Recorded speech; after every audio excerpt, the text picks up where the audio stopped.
Hello and how you doing, and welcome back to Two Jagoffs. I am your host, Austin Carnes, joined here with Lucas Kins. And welcome back to Two Jagoffs, and welcome to the second edition of Flop or Fortune. Yes, Flop or Fortune is the game show episode where me and Lucas have 10 different moves or acquisitions that has happened in all different sports, and we are going to determine whether or not this was a flop or this was a fortune. Now, I made an error 2 weeks ago on Two Jagoffs when we were doing our conference championship. I said this episode was supposed to come out that Sunday.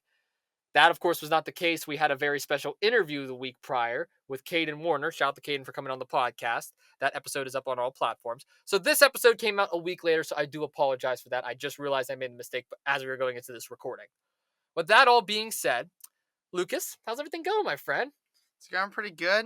Great episodes these past couple weeks. Have been. Divisional round, conference championship. I mean, your dad got on me a lot. Yeah, my dad, he got on both of us a lot. A lot of great debates, but that's he had some pretty stupid points, but it's all right. We forgive him. I wouldn't say stupid points because he's right downstairs. He'll hear us, but pretty stupid points. But no, I love you, Dad. Great episode. I mean, I feel like me, you, and him have like the best chemistry. Like last year's Super Bowl special was so good that all three of us being on the entire playoffs this year. Because last year it was me and you some episodes. Wasn't that the first time I was ever on with your dad? Yeah. No, it was the first time all three of us were ever on together. And last year in the postseason, if you remember, I think one episode was me and you, one episode was me and my dad, and we didn't all three of us get together until the Super Bowl. That's what made it the special.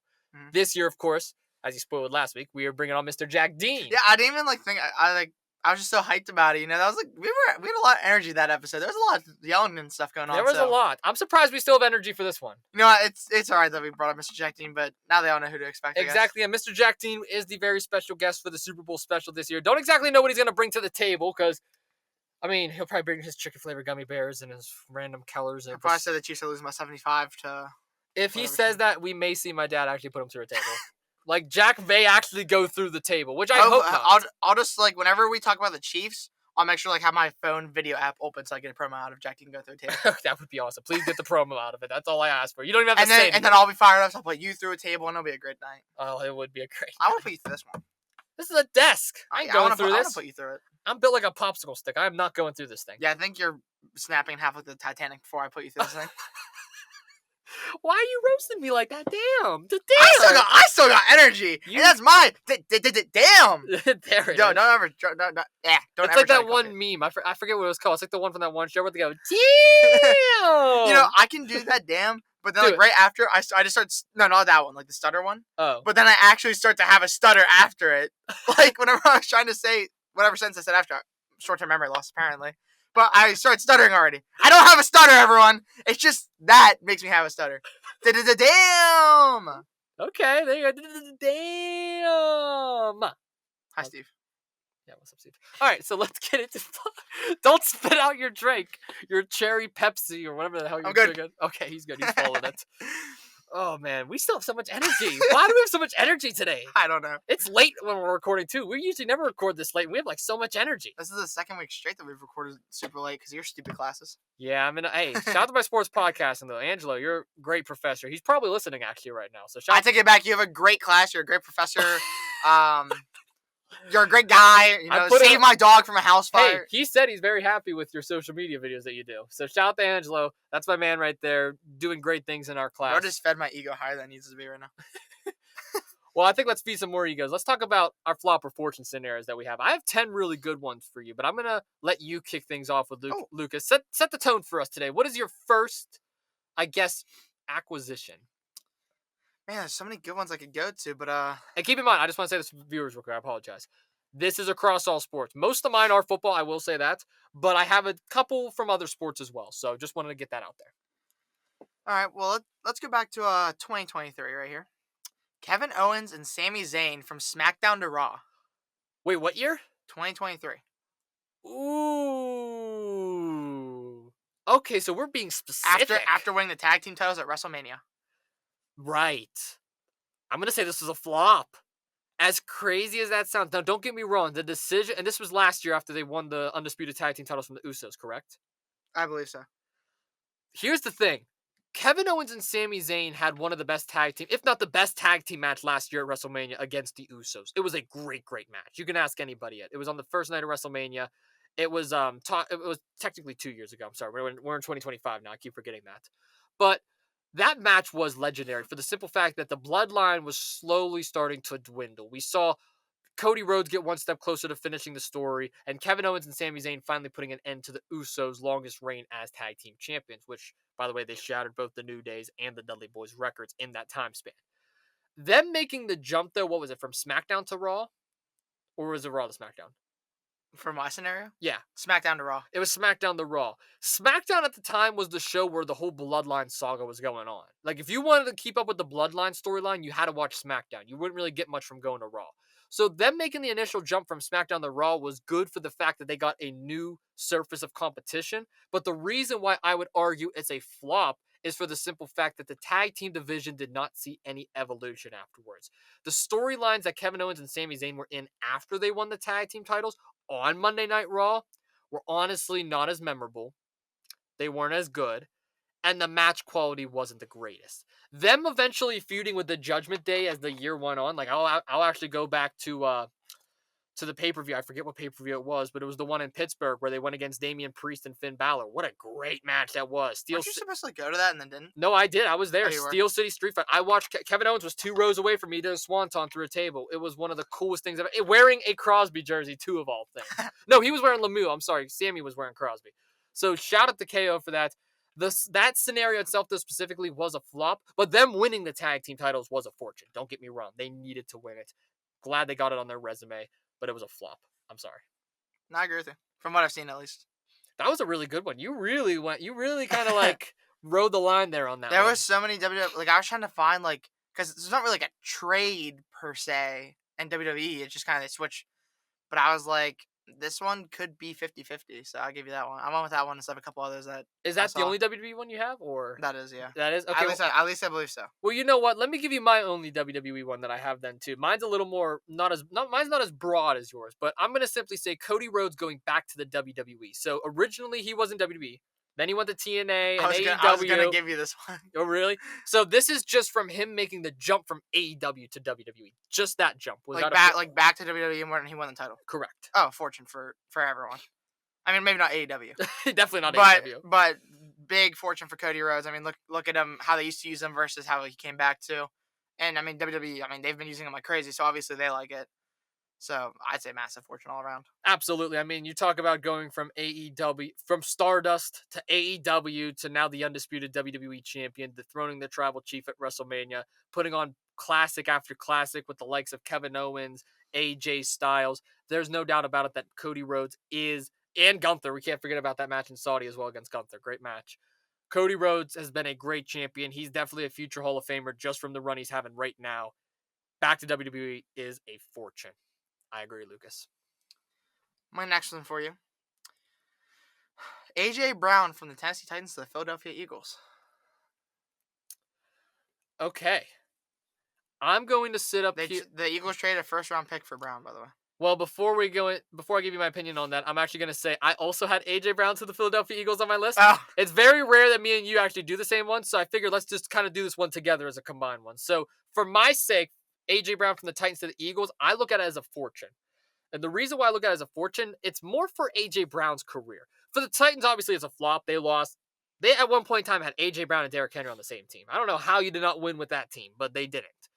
For the Eagles' sake, yes, I get it. They have Devontae Smith. Yes, they have Saquon Barkley, Jalen Hurts. But at the end of the day, A.J. Brown is the clear-cut number one wide receiver on this team. I don't think that's debatable. A.J. Brown has great hands. He runs great routes, and he's really not as injury-prone as other starting wide receivers out there. He's relatively healthy. He's relatively out there for the majority of snaps, and he makes big plays when needed. So I would say A.J. Brown has been a great player for Jalen Hurts to utilize. Obviously, there was back and forth tension between them early on in the season. Seems like they figured things out once it came postseason time. But at the end of the day, I do believe A.J. Brown, initially jumping from Tennessee to Philadelphia, was a fortune. Yeah, I mean, I have to say to fortune considering he's got a great contract extension. He's had some questionable games, but overall he's been playing great.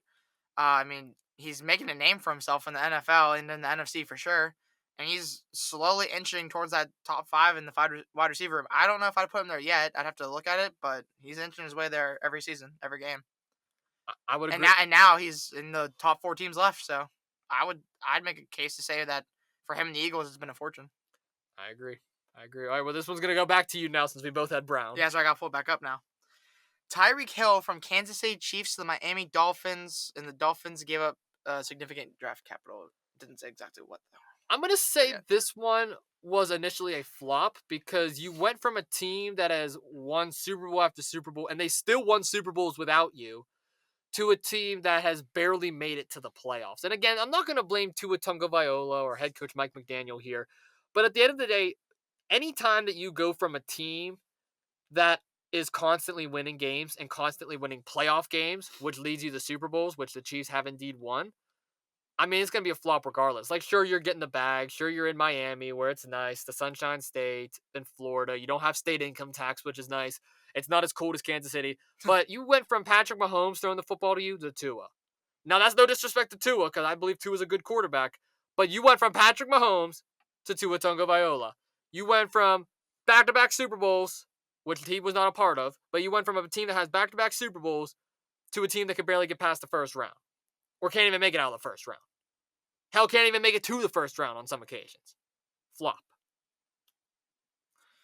I would say flop just because he's not winning Super Bowls anymore, and he would have been if he stayed there. So for that reason alone, it's a flop. But also now that he also wants back off the Dolphins, who he left for originally, it's nothing worked out there. So flop.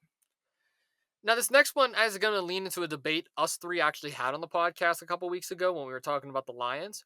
Jared Goff to the Lions. Now, remember, Lucas, Jared Goff and Matthew Stafford were both in a QB for QB trade. Stafford originally played for Lions. Goff originally played for the Rams. I'm only talking about Goff making the jump from LA to Detroit. Do you believe this was a flop or this was a fortune? It's a tough one. It's tough because neither quarterback was like a great quarterback on their last team. But then they traded. Goff took the Lions to the playoffs they haven't seen in however many years that was. Decades. And they were just 0-16 not that long ago. Stafford went on to win a Super Bowl. But didn't the Rams also give up draft picks and not just Goff? Didn't they give up Goff and draft picks? Or then They did pick swaps as well, yeah. I mean, It was a pretty fair trade on both sides, but we're They have, just like- talking about Goff to the Lions here. they had like almost identical stats. The only thing that's really different is Stafford got the Super Bowl ring. But I don't think he would have done that on the Lions. So I think that the Lions, I think Goff's just better for their system. And I think Stafford worked better in the LA system. So I'd say it was a fortune for both sides. I agree. I think this was a fortune for both sides as well. Don't get me wrong. Goff had a Super Bowl appearance with LA and the Rams. They, of course, lost to the New England Patriots 13-3 that year.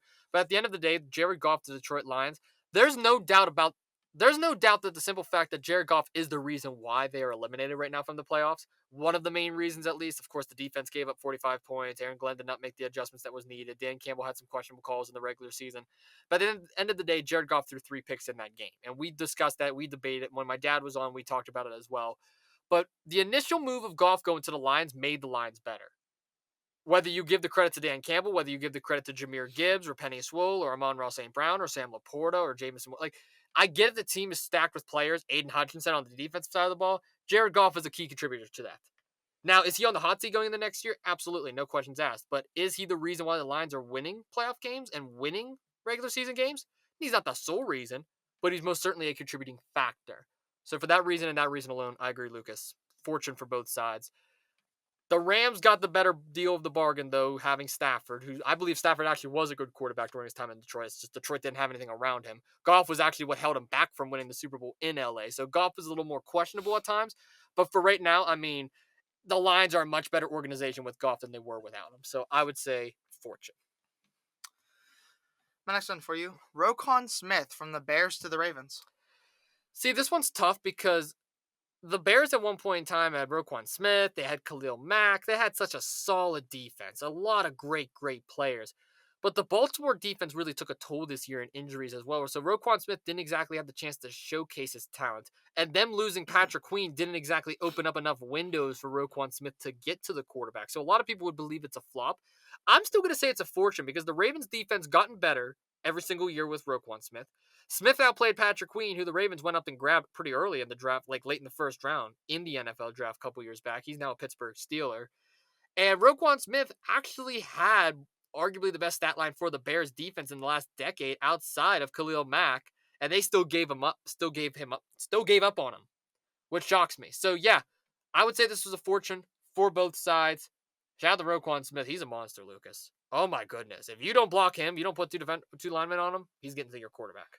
Yeah, I like seeing the beef between him and Patrick Queen online. It's pretty funny. No, I'd say it's a fortune. I mean, I think he's a great player. I think the Bears got what they needed from him, and I think that the Ravens are definitely utilizing him in a good way. So I'd say it's a fortune for both sides. And like you said, you got to put two people on him, or else you're getting a QB pressure every time from him. Oh, for sure. He'll probably get to your quarterback too if that lineman isn't at least holding on that play.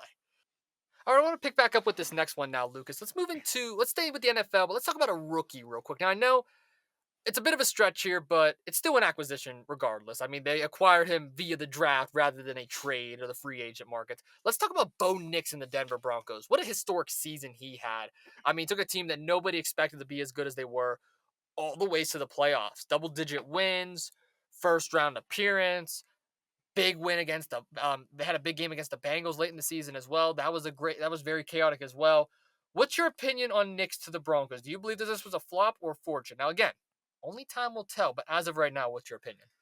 As of right now, I mean, I'd say a fortune. I mean, I'm pretty sure after week 5, you were the only one still defending him, but I mean, he showed that you defending him was worth it because in the end, he made it to the playoffs, which no one saw coming. I mean, nobody Yeah. thought that. Everyone thought Denver was out whenever they had -3 passing yards versus the Steelers.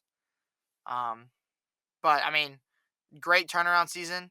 Especially for it's not even like he went to a team that people thought were gonna be decent with or without him being there. They thought that the Broncos were in shambles. I mean, they saw that Russell Wilson couldn't help the team. They paid Russell Wilson to leave. I mean, they don't have like a whole ton of talent. I mean, they got some players here and there, but they don't have like super big names like all over the place like the Lions would, or like some other star-studded teams. But no, I mean he pulled through. So I'd say it's a fortune for them if he plays like this again next season. They're probably going back to the playoffs. I 100% agree. I've been a big Bo Nix fan ever since he was at Auburn. Before he even transferred over to Oregon, when he was at Auburn for his first year, I was rooting for Bo Nix. Gunslinger, one hell of an arm, knows how to connect with his receivers. And speaking of wide receivers, if they can get a certain wide receiver by the name of Tez Johnson in the draft this year, I believe this Broncos team may compete with the Chiefs for the AFC West crown. He's a great dynamic receiver. Me and you talked about him several times. I know he's going to be a good player. I know he's going to be a key player we're going to look at once it comes around to our draft special later on the next couple months. But overall, yes, Lucas, I'm fully on board with what you said. Great analysis. Bo Nix to the Broncos was a fortune. My next one for you, staying on the Denver Broncos topic, Bradley Chubb from the Broncos to the Dolphins. Bradley. Okay, Bradley. okay. Again, I would say this is a fortune as well. I mean, Chubb was getting paid the big bucks over in Miami, but Denver offered him a contract. He took a bit of a pay cut at first. Then He went to the Dolphins. I'm sorry. I'm getting teams mixed up. He went to the Dolphins. He was getting paid the big bucks with the Broncos, but then he took a bit of a pay cut going to the Dolphins. Then they increased his contract second year in. I would say this is a fortune as well. Don't get me wrong. The Broncos could have used the extra defensive help, but Chubb was getting up there in age, and the Dolphins were trying to centralize around veteran talent, bringing in veteran talent to help out some of these newcomers, some of these rookies. They drafted 2 players, one from Miami and one from Boise State. Those 2 players are now the starting defensive players, all because of the experience that Bradley Chubb brought to this team. I believe that keeping him around as that veteran experience in the locker room for other players to kind of pick the brain of, it's been nothing but paying dividends for the Dolphins defensive front. So I'm going to say this is a fortune. Yeah, I'm going to have to agree with you here. I mean, he's not like a star player per se, but I mean, he makes plays. He, like you said, helps out with the rookies. He's a veteran, and I mean, he hasn't really cost that many like games or anything. He's not like a liability to have on the team. So I'd say it's been a fortune for both sides. All right, I want to move over to the NHL real quick. I actually have a couple of hockey ones on here. And my first one that I have for you is Stamkos to the Predators. The team that we had going to the Stanley Cup, now one of the worst teams in the NHL right now. Oh boy, were we wrong there. I'm gonna have to say flop. We had them. We put way too much faith in. We put all of our eggs in the Stamkos basket. I mean, we were over here talking preseason best team, best trade. we were doing Floppy Fortune before that was a game show. We were saying fortune, fortune, fortune. But no, it's been a terrible flop. I mean, he's done. I mean, not him, but the team's done nothing, and he's just not doing enough, I guess, to get this team out of this poverty that they're in right now. They're worse than the Pens, I'm pretty sure. What could have been, Lucas?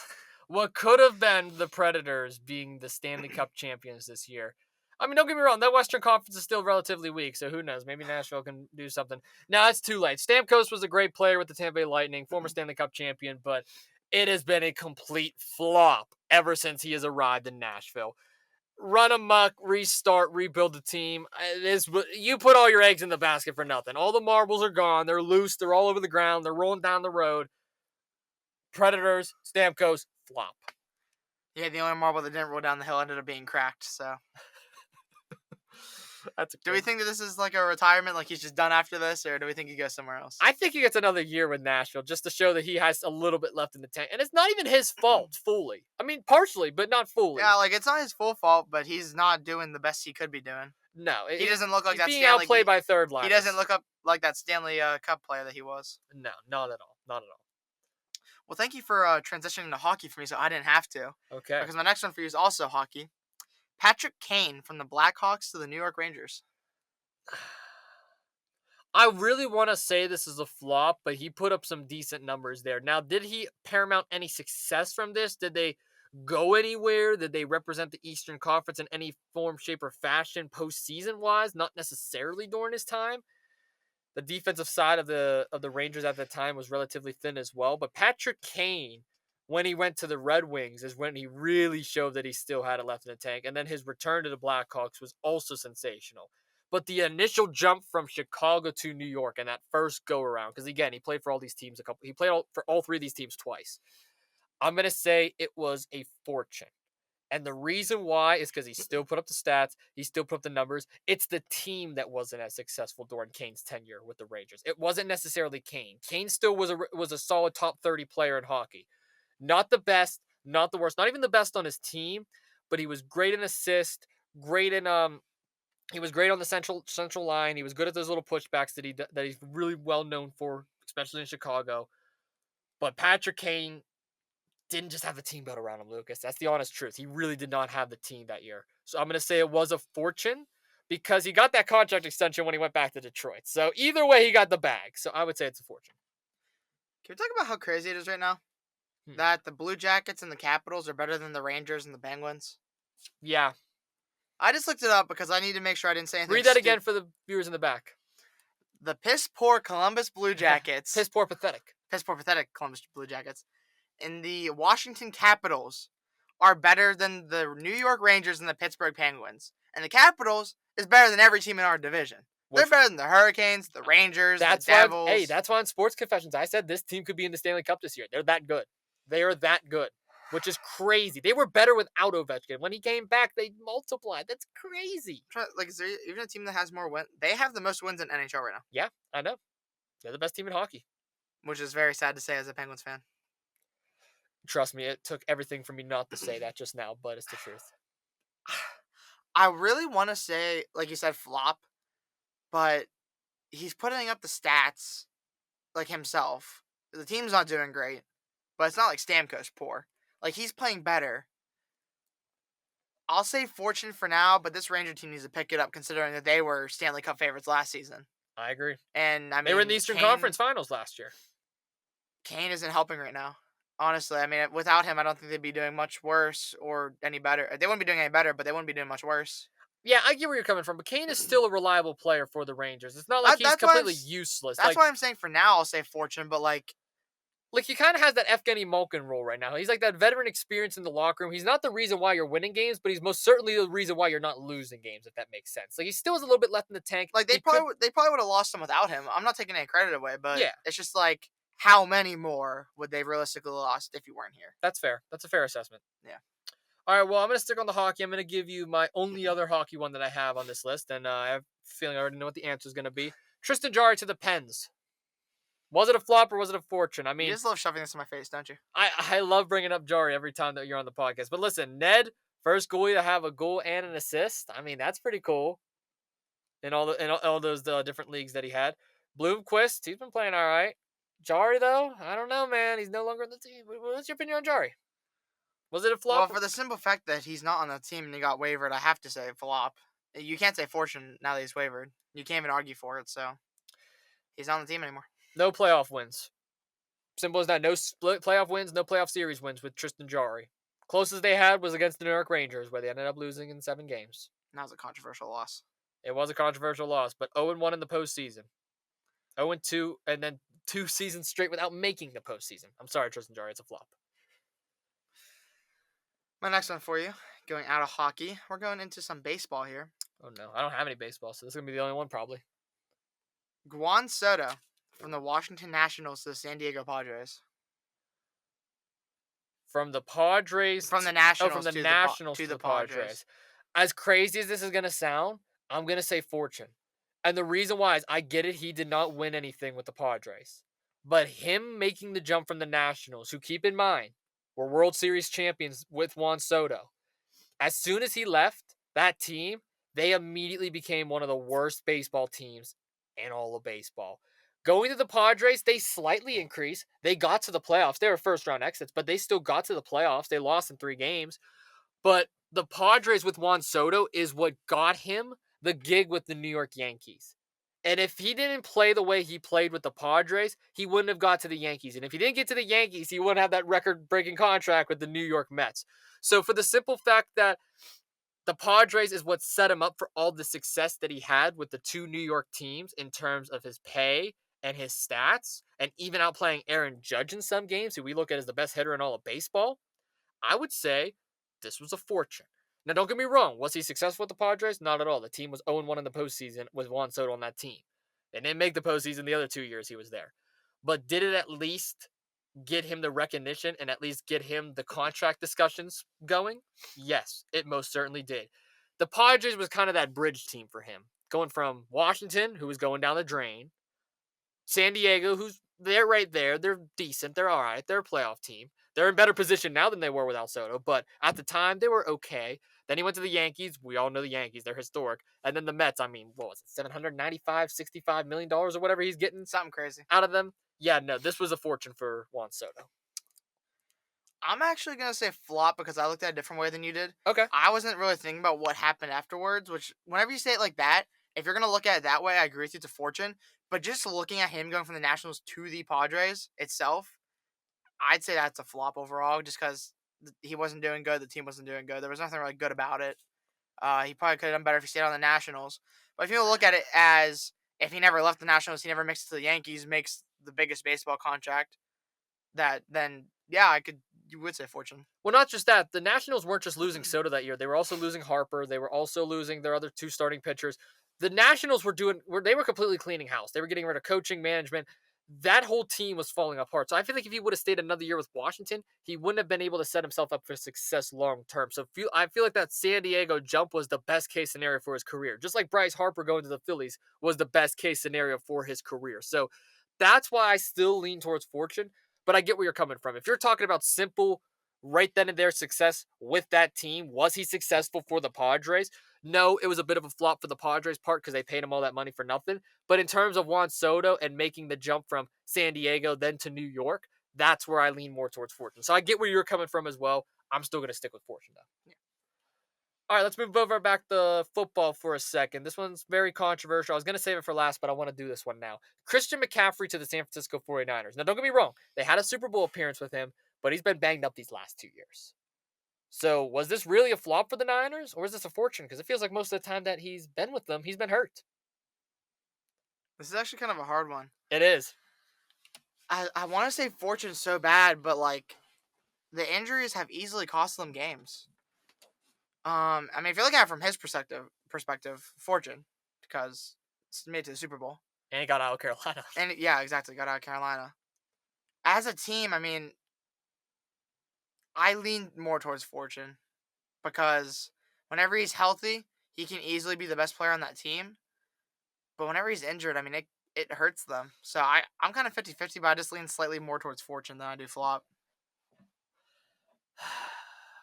I'm going to agree with you. It's a tough one, though, because the Niners gotten better with McCaffrey. There's no doubt about it. But Shanahan's system always sets up players for success.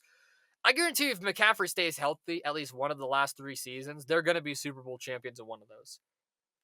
I mean, McCaffrey being down and hurt. Now, don't get me wrong, he was healthy in the Super Bowl against the Chiefs, but regardless, Christian McCaffrey needs to stay healthy. And that's why he's honestly going on the hot seat next year for me. I got to see McCaffrey start a full year, or at least close to a full year, because if he does not, I feel like the Niners are just wasting money at this point. I mean, their backup running backs were playing better in some of these games. Jordan Mason, he looked just as good as McCaffrey in some of those games. So, yeah, Niners definitely have to make some decisions going forward. But for right now, yeah, this is a fortune. He got out of Carolina. He's on a better organization. The team was a flop this year, but the whole team was banged up, so you really can't say anything there. But yeah, Christian McCaffrey, great player. Fortune. My next one for you. DeAndre Swift from the Lions to the Eagles. From the Lions to the Eagles. Yeah. Flop. For his career is a fortune because he got paid in Chicago. So you could kind of say the same thing we did with Soto earlier, but it's a little different with football. Swift was one of the top running backs taken that year. I'm pretty sure him and Jonathan Taylor were the 2 running backs that year in the draft. Well, like the 2 top running backs on the board. And when Swift made the jump from the Lions to the Eagles, I was actually shocked because I was like, why are you getting rid of him for Montgomery and Gibbs? Like, why are you guys going down that route? But now it makes sense. I mean, look at them. They're the best running back duo in the league. And then Swift went to the Eagles and easily got replaced by Barkley just like that. So they showed that they really didn't need him.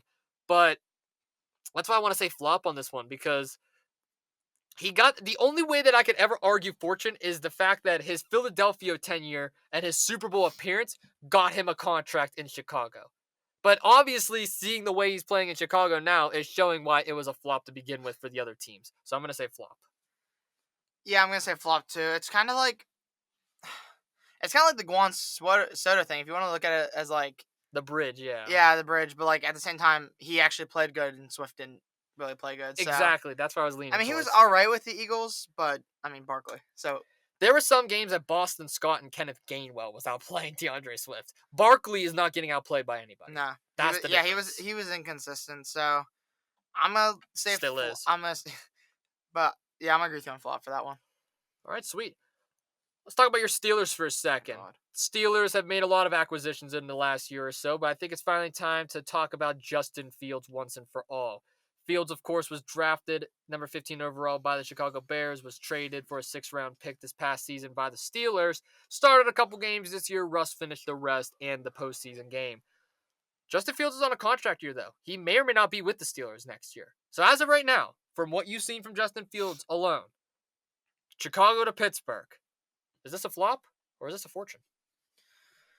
I'm gonna say a fortune because we really didn't give up much for him.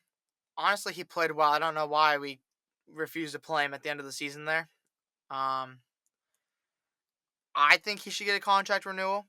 I think that he's a better backup than our old QB2, being Mitch Trubisky. I don't really think there's anyone that's willing to disagree with me on that one.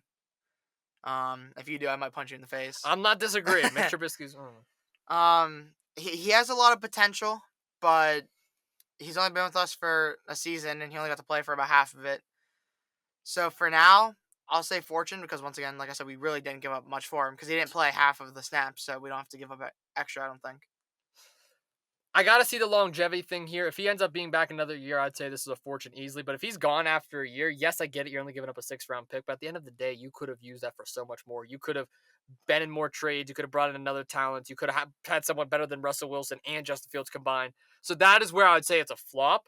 But just simply looking at based on the evidence that we have right now, the games that he won, the games that he played, and the games that he's been a part of, he has been a factor. He has been a part of their winning success. So I am going to say this is a fortune. Only time will tell for this one. But as of right now, if you were to ask me, Pittsburgh's favorite Jagoff, Austin Carnes, what's your opinion on Justin Fields? He's a fortune for the Steelers. Yeah, and knowing Mike Tomlin too, I don't really think he has any plans on getting rid of him unless they can't agree on a contract. Exactly, yeah. Or if they get a better trade-off, which even then I don't think Tomlin would take. He likes Fields a lot, and it's very clear. I mean, during that, he told Fields whenever Fields was going into his rookie season, he was going to be a Steeler. He did say that. That's a great point. That's So, a great point a lot of people don't bring up. Tomlin's liked Fields a long time, so I don't see him getting rid of him. So I think it's going to turn out to be a fortune. So is this number 3 or number 2 for you? This is my second to last. Second to last, okay. Amari Cooper from the Dallas Cowboys to the Cleveland Browns. I really want to say fortune because at first, Amari Cooper was showcasing his talent at an elite level. Well, then things started to dwindle. I'm actually going to say fortune here. I'm going to say fortune confidently because it's not Amari Cooper's fault that the Browns didn't win games and he didn't have the best stat lines at the end of his tenure. It was Deshaun Watson and the lack of quarterbacks that he was working with. Now he's a Buffalo Bill, so the jump from Cleveland to Buffalo may be a bit of a different story. But making that jump from Dallas to Cleveland actually kind of resurfaced his career because Amari Cooper was great with the Raiders. Absolutely phenomenal. Then, of course, quarterback play got in his way, so he went to Dallas. Then he was doing great in Dallas. Quarterback play then got in his way there, so he went to Cleveland. He was playing great. Then quarterback play got in his way there. And now he goes to Buffalo, and he has a good quarterback, but he's not playing great. So I don't know what happened with Amari Cooper and why this train all of a sudden derailed. But the jump from Dallas to Cleveland is probably the second best jump of his career outside of the Vegas or at the time Oakland jump to Dallas. How many quarterbacks do we think he's played with just at Cleveland alone? Probably 8, honestly. A lot of them. So yeah, I'm gonna say this was a fortune though. Good, very good selection. Yeah, I think it was a fortune too. Not really talked about, but I mean, if he would have stayed with Dallas, not good. I would not have been good for him right about now. No, especially with CeeDee Lamb being there. And I mean, Cleveland also. I mean, even though he wasn't like their main guy, it let him showcase some talent. I mean, I was kind of shocked that he was leaving Cleveland because I was like, he's like a main piece of the puzzle. And obviously it hurt them to lose him because I mean, look at their season. So yeah, honestly, their season collapsed without Amari Cooper. Cooper was a big part of their offense, and which surprised me why he's not adapting so quickly to Buffalo. Like you would think him and Allen would just click just you like would that. think playing with the best quarterback he's played with his whole career would help out, but well, we digress. All right, here's my second to last one for you now, too. I'm going to stick on the wide receiver route. Let's talk about a receiver who doesn't get talked about enough. Jackson Smith-Njigba of the Seattle Seahawks. I mean, the Seahawks are loaded at talent with wide receiver. They got DK Metcalf. They got Tyler Lockett. But Smith-Njigba was taken a couple years ago in the draft out of the Ohio State University, and he has showcased his talent at an elite level several times throughout his career. What's your opinion on him so far? Even though he's the number 3 receiver on this team, would you say he's a flop or he's a fortune? I'd say he's easily a fortune. He's kind of like the Amari Cooper of Seattle for me whenever Amari was on Cleveland. He's not like talked about as a main guy, but he's a key reason they're winning games. He's a key weapon to look out for. You can't let him get free or else he's taken off. He's got the skills. He's got the speed. You got to look out for him. I think he's a great player for Seattle. There's one word that describes JSN for me, and that's sneaky. He's a very sneaky player, but sneaky in a good way. He can beat you out lights out. He's not exactly the tallest wide receiver. That's Metcalf. He's not exactly the speediest receiver. That's more Tyler Lockett. But he has a little bit of both. He can go up there and grab the football, and he can easily burn you on a route. He's kind of just hidden in plain sight on the field a lot of the times. And when Geno Smith reads the right plays and he finds JSN, you best better believe he's going to get you the yards you need. He's like Deontay Johnson if Deontay Johnson could catch a ball. That's a good argument. That is. I would say he's better than Deontay Johnson, but yeah, I get what you're saying. Like, he's fast. He can catch. Well, Deontay can't catch, but he can run the routes that allows him to be open for a pass. Just he actually knows how to catch the ball, and Deontay Johnson could never figure that out. Tell me if this is a fair opinion. I believe JSN is actually the most underrated receiver in football. I believe he could be a number 1 on any other team. Almost any other team. No, I wouldn't say any other team, but like he could be a number 1 on a bunch of other teams if given the chance. He's really underrated. Considering I can't think of anyone else, I'd say yeah. Okay. I would take him as my number 1. Yeah, I would too as a Cardinals fan, and that's with Marvin Harrison Jr. too. Steelers and Pittsburgh fan right here, and they would both take him over their current number 1s. So. I mean, there's something special about those Ohio State wide receivers. There's no doubt about it. Yeah, I'm hoping that the Steelers draft an Ohio State wide receiver this upcoming draft. Mel Kiper. Kiper, sorry. Kipper. Shut up. Mel Kipper. No, you guys are going to get Luther Burden from Missouri. No. You guys want a Mike Ibuka from Ohio State? Is that who you want? That's the only Ohio State receiver out I there. wanted We're going to wait Jeremiah Smith for a couple years. I wanted to get the LSU wide receiver until he went to jail. Oh, that's fair. That's fair. Him and Pickens would have actually just... They both would have been in jail. They would have been beating up the league. Literally. Assault charge after assault charge. All right, take us home, Lucas. What's your final one? My final one is Noah Fant from the Broncos to the Seahawks. Flop. Honestly, a flop because this was the trade that also had Drew Lock in it. This was the trade that had Russell Wilson in it. Noah Fant's career really dwindled in this, and it's not fully his fault. Geno Smith doesn't get him the ball enough, and I believe Noah Fant should go to another team to showcase his talent. But ever since he's departed from Denver to Seattle, he went from being sneakily a top 10 tight end to barely a top 20 tight end. Great player to have, makes big plays when needed, but he rarely gets the chance to do that with the amount of talent that Seattle has on offense. He's more of a blocker now than he is a receiving tight end because of K9 and Zach Charbonnet. So I'm going to say this is a flop. Don't get me wrong, great player, still playing great football, but just the situation that he's in right now is more of a flop than when he was in Denver with Drew Lock. I'm also gonna say flop. He just hasn't been playing good. He's not a great tight end. I don't think he's top 10 in the league, not even top 15. Um, I mean, he's playing okay enough to keep his job, obviously, but that's not really saying too much. And he's being outshined by everybody else on this Considering that the tight end market right now is basically none. Like, you can't go out there and just find a new tight end ready to go for you. team. No. So, Is that why you think Seattle's hanging on to him? I think so. I just don't think they can find anyone else to replace him right now. But I'm gonna say within the next couple years, they're probably gonna have to draft or hope someone like a Brock Bowers goes to the free agency or trade for him. But he's gonna be expensive. Yeah. Oh, yeah. He's going to be expensive.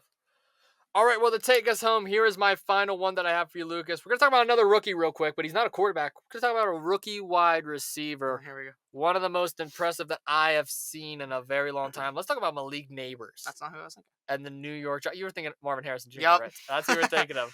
I mean, that's a fortune easily. We already know that. But Neighbors to the Giants. Here's the thing. The Giants are a pretty bad franchise. They don't have much going for them. They're in the quarterback market right now. Daniel Jones is gone, but Malik Neighbors has been a hidden gem for the Giants this season. He's won them a couple of key games. Only a couple of the games that the Giants actually did end up winning this year. What's your opinion on Neighbors? You think this was a flop or a fortune for him? Because, again, they're a rebuilding team right now. So is he even going to be there his full 4 years of his rookie deal? Here's what I'm gonna say. As much as I hate him, I'm not gonna let personal bias get in the way. Why do you hate Malik Neighbors? Because he's an egotistical maniac and thinks that he deserves to unretire a number for his rookie year. I forgot about that. Yeah, I lost all respect for him after he did that. But overall, I'd say he probably was a fortune just because he has been playing good for a terrible franchise. I mean, he has nothing to work with. He had to force himself to work out. Not like work out, but like work in that system. Yeah, I get what you're saying. So I'd say it's a fortune for them. Fortune for him, he's gonna shine there, and he's gonna go somewhere else that they want to rebuild without him being there. So I'd say it's a fortune. I 100% agree with you. I mean, he was arguably the best wide receiver in the draft class. Him and Marvin Harrison Jr. were neck and neck for that. Harrison got the slight edge over him.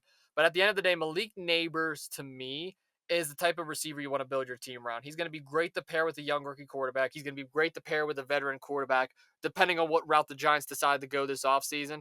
Either way, it's going to be interesting.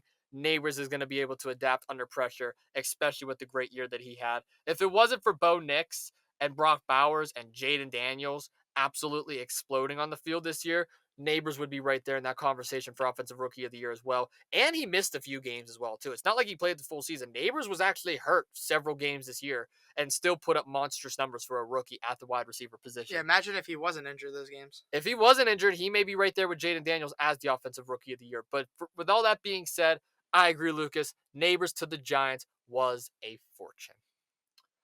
And that right there is all 20 flopper fortunes and acquisitions that we put together. I can't say scenarios because these aren't scenarios. These are actually real. So I have to say some of the terms. So that is all 20 that me and Lucas have prepared for today. Lucas, you got any final words for the Jagoff Mafia before we let them go on this special Sunday? It's been fun. I like this game show. I'm not gonna lie. This is a fun game show. This was one of the ones we came up with. That one. Can't believe how quick we did. 27. Is that 20? Yeah, it's 27. Well, but we didn't really. Second cut. We have a first cut too. Remember? Yeah. Yeah, sure. This episode's a little bit. We had to edit this episode a little bit. Let's just say that. Yeah, kind of forgot about that already. Yeah, it's okay. This episode's probably gonna be closer to 40 minutes. So kind of a quicker one, but we didn't really disagree much. No, but it brings up good conversation because people we wouldn't usually talk about get brought up a lot on these. That's why I love doing these game shows because it kind of gives us more of an in-depth look. Like, don't get me wrong, we talked about Jared Goff a lot when we were doing our conference championship predictions, but we never really had the chance to touch on like a Jackson Smith and Jigba or even a Stamkos for the Predators and Jari continuing that Penguins discussion and kind of looking at more of A.J. Brown rather than Saquon Barkley for the Eagles. It gives us a really good chance to do more in-depth insight on these players. So yeah, Lucas, I agree, my man. This is a great episode. This is one of the ones you came up with too, so bravo to you. This is the one that I came up with while we were like on air. Yeah, because you talked about someone's a good trade. I'm like, why don't we just? You told me to write it down. I think I still have it. Well, I wrote it on. I wrote down on my phone actually. I just showed you like a note, and I was like, game show idea. Was it a good trade? Was it a bad trade? I have 3 name options. Talk after the episode, and then I just showed it to you, and you signaled me to talk. You started writing it down. I'm like, all right, I guess it's a winner. It's a great choice. It's a great choice. It's definitely going to be in the rotation a lot more. I'm pretty sure this is only the second time we're playing it, if I'm not mistaken. So Yeah. Flopper Fortune is now in the mix with Sports Confessions. That's another one of my favorite ones we do now as well. So it's good to have a new game show here on Two Jagoffs. We're going to mix up the content a little bit though. I'm going to have another episode. I might actually do an episode dedicated to it because we're going to change up the content a little bit. We're going to be moving back to a different place very soon. I don't want to go into details too much in case things change. But long story short, Because they were supposed to change this week and they didn't. yeah, they were supposed to change. But long story short, I will say this. Game show episodes are going to be changed up a little bit. We can't keep doing the same game shows over and over again because we are running a little bit out of content for those. So we're going to start sprinkling in some new content. Of course, we saw the interview last week. Expect more of those to come your guys' way very soon. I will say we did think of one new game show the other day that involves me a little bit. Oh, yeah? Let's keep that one a surprise. Yeah, that's a surprise. But there is. Don't worry, we're not just leaving you guys out to dry. We're trying our best to think of new ways to incorporate new types of game shows because we don't want to go empty-handed on Sundays. I 100% agree. Because this is kind of like our break from the regular podcasty content. It's more interactive with the fans. Oh, absolutely. All right, well, Lucas, any other final words for these guys? I think it's time to I think that was enough final words. I think that was enough final words. Yeah, probably. Nah, I think I should say one more final word. You can go ahead and say Okay, one more. Yeah, you can. Tune into the social media pages. Make sure you subscribe on all platforms. Follow on all platforms. Not subscribe. We're not on YouTube just yet. But follow on all platforms. Follow on Spotify if possible. If possible, leave a comment. We'll maybe feature you in a future episode of Ask Austin Anything. Who knows? We have a lot of statistical fans that don't seem to like following. I know, which is crazy. And by the way, shout out to all the new fans. We are now, I think, in 9 different countries. That's crazy. I'll show you the stats after the episode, but shout out to all of our international listeners out there. All I'm gonna say is, as cringy as it is to ask for follows, the more follows, the more we can grow the podcast. The more we can grow, the more interactive we can be, and the more stuff we can bring. More content we can put out there for display. Yeah. So. All right. Well, I'm Austin. That's Lucas. That's gonna wrap things up here on Two Jagoffs. We will see you all in the next one. Peace.